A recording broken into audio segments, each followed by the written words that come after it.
Okay, so shot, this shot, this shot,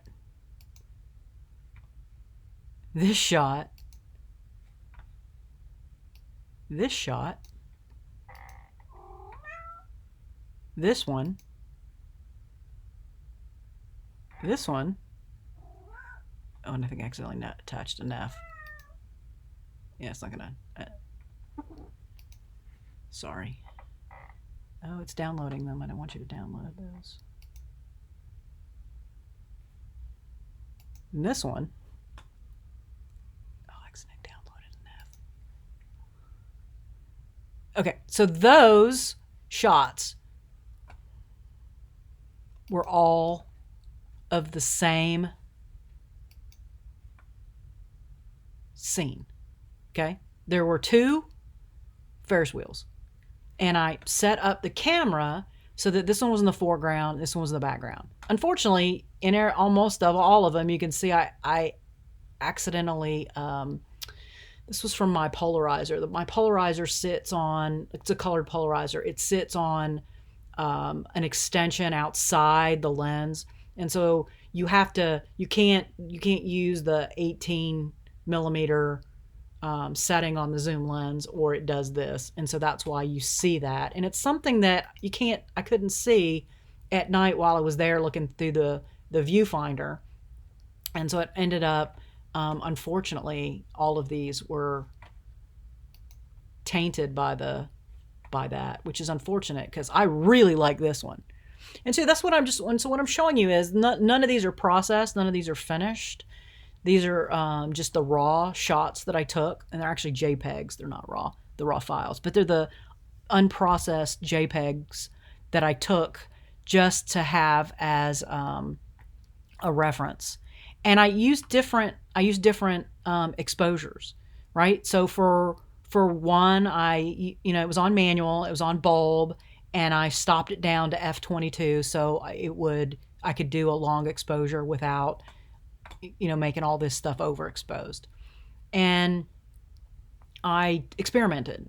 I did some that were 20 seconds, some that were 30 seconds, some that were a minute, some that were 2 minutes, and some that were 3 minutes. I don't think I did anything longer than 5. And you just get different exposures.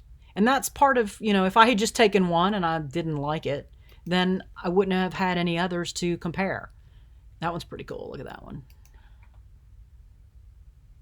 Right? And these were the different colored polarizers to get the different colors out of it. And so it just never works to just take one shot. You always want to take multiples. Here's another example of that. There's one. Whoops, why are you downloading? Oh, I accidentally took the NEFs. Sorry, I took the raw files and it will only download them. It won't show them to me. Okay, let's go past that. I had a whole bunch of those to show you. I accidentally got the wrong. This is another great example of motion, right? These are the swings. The lines right here are the swings. And then this spinning. And I set this on a tripod, obviously, and I just kind of exposed in this area or metered in this area because this is what the color exposure that I wanted, and exposed for 3 minutes.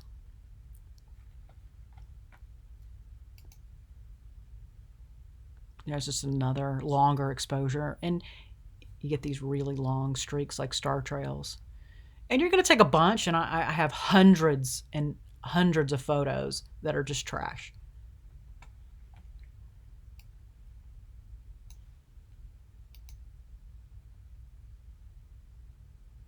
There's another one that the swings were moving, and I exposed it enough so that you could see the people down here in line.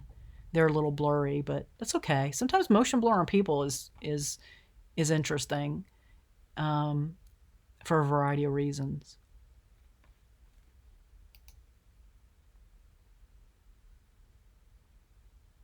And this was actually 2 different photos that I combined together using a blending mode in Photoshop, and I played with the colors. And what I did was it's one of those rides. It's this big round thing that spins and swings. And I got really at the bottom of it, right below. So the structure was, I made sure that that was perfectly in focus.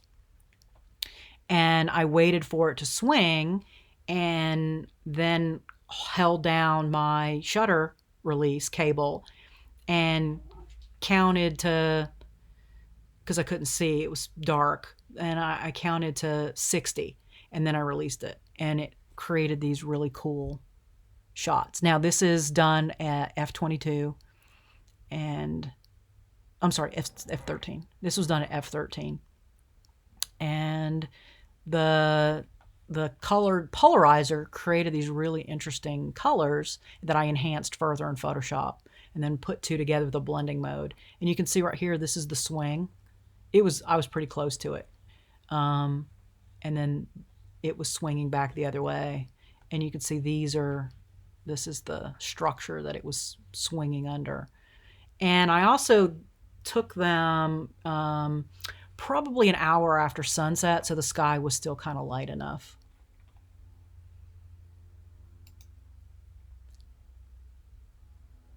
Lightning bugs. And more lightning bugs. Whoops, it didn't. Nope, it didn't show it. It just downloaded it. I didn't realize it was going to do that. Okay, so we'll just look at this one. I was going to show you 2 different ones. This was done on a tripod, and I set up my camera looking out my bedroom window during the day. And I did it so I could focus on the plants, because I knew that based on how I had set this up, if I didn't get that light reading and set my focus during the day, I was going to have a hard time doing it at night. And this is the one where I looked it up, and I found out that they were using ISO 200, f/16, and for 2 minutes. And that's how long a lightning bug trail is 2 minutes. And I started with that. And I took, over the course of 5 nights, I took 150 different shots. And that is how I got all these different light trails. And so while their default did not work perfectly for me, I had to make some adjustments. I ended up exposing, I think I ended up exposing for, I ended up exposing for 2 minutes. I think theirs was for a minute, and I did 2 minutes. Got these longer light trails. And the lens you use, I found the lens absolutely matters. Because if you use a lens that's too much of a landscape lens, you won't see this at all. What you have to do is use a zoom lens and then zoom in.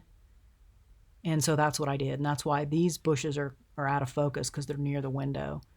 I zoomed in using my 18 to 70 millimeter lens, and this is 70 millimeters, and focused on these plants here and did a whole bunch of shots. So then what I did was I then took them all into Photoshop and laid them on top of each other and did darken mode, and it gave me this. And so you can see this is hundreds of shots. And one of the reasons there are so many lightning bugs in my backyard, and I live in Metro Atlanta, is because we intentionally have not used lawn chemicals. We don't have lights in the yard, and we allow a lot of native plants to grow, and it causes the bugs to stay in the area and to populate. And so this is what it looks like in my yard at night, because of things that we've done to rejuvenate the lightning bug population. I try to this year, no, I tried last year to get tickets to go to the Great Smoky Mountains National Park because they have synchronous lightning bugs up there, and it's like one of 3 places in the whole world, and you have to get tickets to be able to go, and I didn't get tickets, which ended up being okay because then the pandemic hit. But when that clears, you can go camping up there. If you can go camping during that period, the lightning bugs flash in harmony. They're synchronous, so they flash in harmony, and it's supposed to be really, really cool. And I'm gonna very quickly Google this.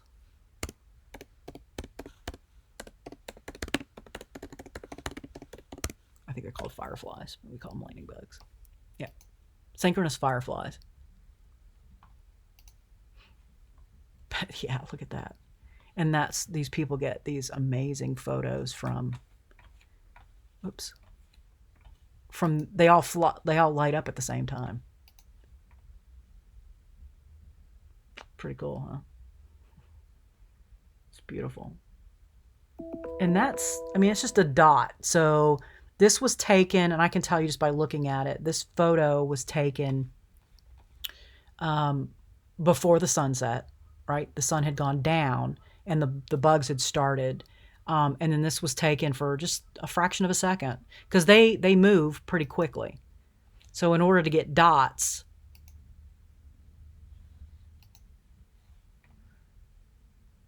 whoops.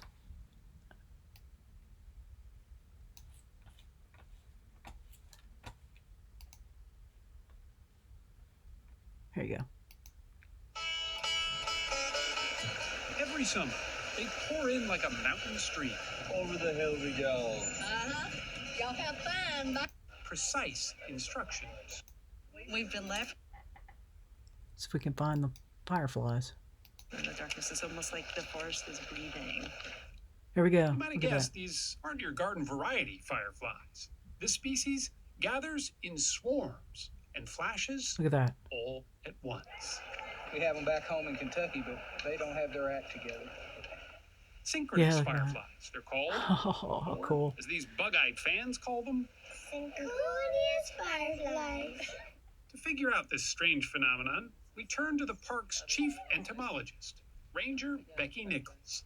Okay, so there's some more photos and how I achieved them, and hopefully that will have helped you all with your own photography. I'm going to stop this here.